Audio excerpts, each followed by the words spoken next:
In this Just Ask, Jane has sent in a question that is, can something be classed as self-care if it's considered bad for you?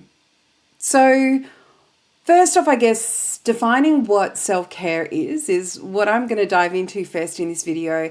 And then because self-care can be so subjective and personal, at the end, what I'm going to do is give you a process to follow so that you can kind of test your self-care practices to see whether or not they align with what you're trying to achieve and what your ultimate goals are, not only for the self-care, but more broadly as well.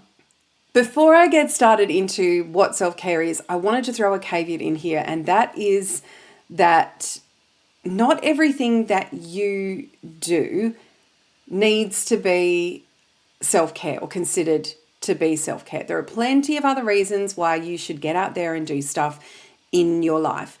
I just wanted to cover that off. I'm not suggesting that you should never do anything that might be considered bad for you, but if you're trying to implement self-care practices, then you might want to follow this video and the advice in it to be able to check that what you're doing is self-care and may not be just disguised as self-sabotage. Self-care is essentially anything that you do for yourself that has both the intent and the outcome of supporting your physical, mental, emotional, or spiritual well-being. It can, as I said before, be very subjective. It's incredibly personal and is different for every single person out there as to what would constitute self-care for them. At its core, self-care is really about taking care of yourself from a survival perspective. So what you do to look after yourself day to day. Those core things are accessible to everyone, regardless of who you are or your culture, your economic or financial situation. You have access, or you will have practices that you undertake that support your core self-care needs. At the other end of the spectrum, there are things that are a little bit maybe more indulgent that we would consider self-care, potentially not as accessible to all of us, but still contribute to our overall sense of well-being. Now, I consider there being three different areas of self-care, and they are our self-care habits, our self-care practices, and our self-care indulgences. Our self-care habits are the things we kind of do on autopilot that contribute to our self-care. So they could be anything from drinking water and eating good food, or eating food in general, and personal care like brushing our teeth and things like that. We don't necessarily think about them. We don't need to think too deeply about them, but we do them every day. They're our habits that contribute to our self-care. The next thing being our self-care practices, and they're the things that we do, be it daily, weekly, monthly, or just as and when we need them. But they're the things that take a little bit more effort, I guess, a bit more forethought. You might need to plan them, you might need to map them in, you might need to remind yourself that they need to be done. But they are our self-care practices. Our self-care practices could include anything from exercising and taking time outside, to meditation, to seeking out professional supports when we need them or if we need them, joining in with groups or hobbies or other things that contribute to our self-care. And lastly is our self-care indulgences. Now they are, as I mentioned before, maybe some bigger ticket items. They're things that you go out of your way to indulge in, and they contribute to your self-care just the same as your habits and your practices do, but they're not necessarily accessible to everyone. They are these kind of bonus things that we can add to our self-care practices. What's a self-care habit or practice or indulgent for you is not necessarily going to be what is a habit, practice, or indulgence for somebody else. I'll give you an example. So an example might be massage. So for me personally, massage is an indulgence. It's something that I love whenever I can manage to get and have a massage. I love it. However, for someone else, a massage might actually form part of their self-care practices. So for someone with particular health condition or disability, might require massage as a more regular, daily even practice that aligns with their self-care practices as opposed to indulgence. And then you might have someone completely different who would consider massage as being the furthest thing they could imagine if they were trying to put together a self-care plan for themselves. It might actually be more self-ick than self-care, basically. So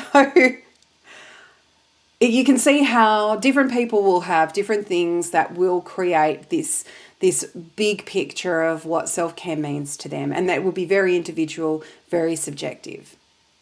So because self-care can be so personal and it's really hard to determine what's good for one person or good for another, or bad for one person, bad for another, I can't really say definitively for any individual, this is good self-care and this is bad self-care. It really comes down to you being self-aware and understanding what works for you and what doesn't.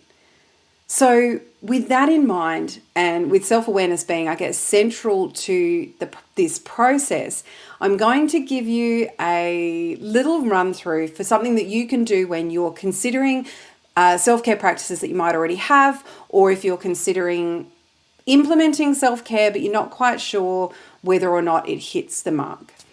The first thing is to consider your overall values and beliefs. Now, it's kind of a no-brainer. If you're going to put any self-care practice or anything in place that doesn't align with your values, your beliefs, your culture, anything like that, it's automatically going to feel wrong for you. It's not going to feel beneficial to you. So it's probably going to be a natural deterrent. That being said, just checking in to make sure that what you're wanting to put in place or what you've got in place isn't not hitting the spot for you because it's not aligned with your values and your beliefs.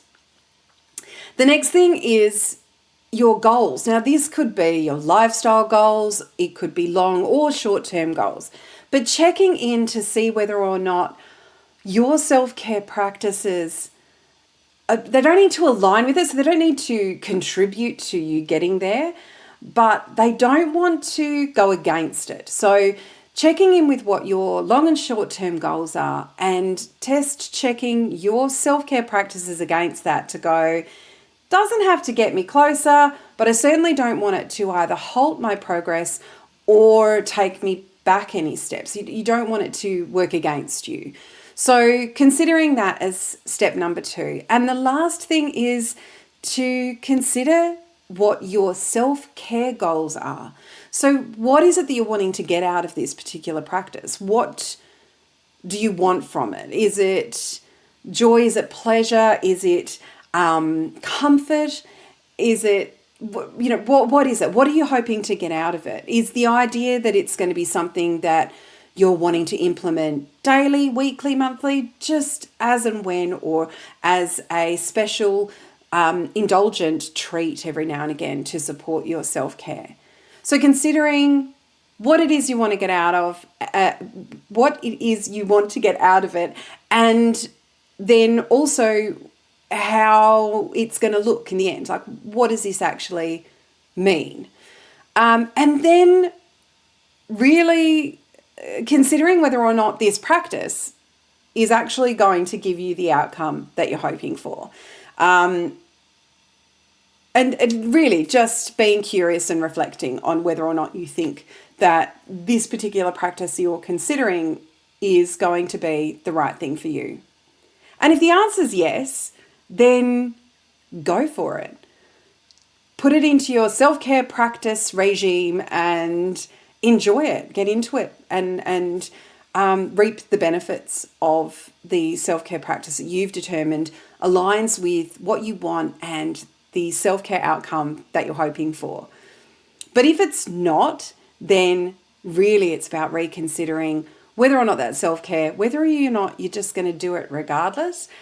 But you can't really consider it as part of your self-care practices. I guess when I talked initially about what self-care is and the definition of that, it's kind of got to work in the reverse as well. So if there's something that you know has a negative impact or outcome for your well-being, part of your well-being, whether it's your physical, mental, emotional, or spiritual well-being, you can't consider it self-care. It's kind of got to work both ways. So I hope that's helped you define what self-care is for you, but also to have a process that you can fall back on if you're wanting to just check in that the self-care that you're putting in place isn't self-sabotage in disguise. If you've got your own Just Ask question that you would like to submit so that I can create a response video for you just like this one, then there's a link in the description where you can submit your very own Just Ask question. Anything to do with self-love, worth, respect, improvement, or even developing your resilience or knocking down any barriers that are holding you back from living your life unlimited. They are all welcome. So hit the link and send me through your submission and I'll create a video like this just for you. If you've enjoyed this video, hit the subscribe if you haven't already, or the like button below. That not only lets me know that what I'm creating is helpful and beneficial to you, but it also lets YouTube know as well. And that means that this video will get in front of more people who might need to see it. I really appreciate you watching this far, and why not go and check out some more of my videos on my channel, and I will see you there.